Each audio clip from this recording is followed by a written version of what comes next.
देखनी हरिल पतायाइल ह दिल तू तो इंस्टा पर ट्रेंड करेलू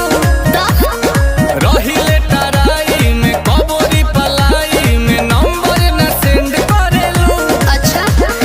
आज बतिया ही बा कल से पटही बा लड़की नई नई जान तो हर मम्मी कसम कहो हम में के ना होई अच्छा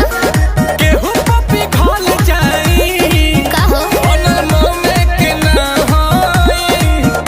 आज संगे संगे तोहरो कसम हम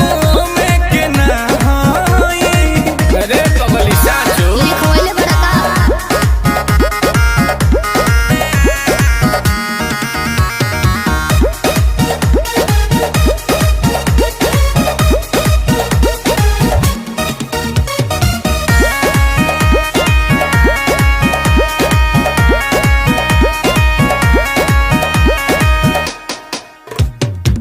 एको ही लइका के हम बानी देखले दू दू गो सेटिंग हो एगो से गिफ्ट लेके दूसर वाली के दिल ग्रीटिंग हो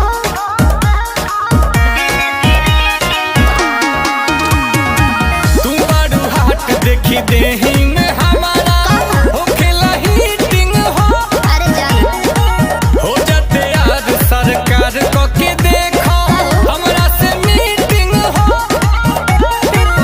तोरा प्यार में ना चीटिंग हो। अरे रोवन याद में कहब तू बात में 36 गो आई गई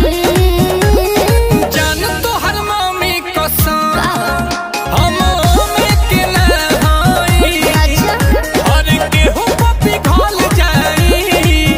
बनल में के ना होई। अरे जाना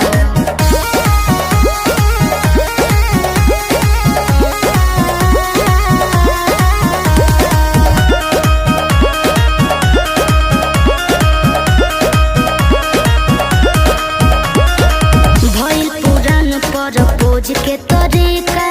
कर कुछ नया हो प्यार के चक्कर में हम नहीं पड़ब बमोह माया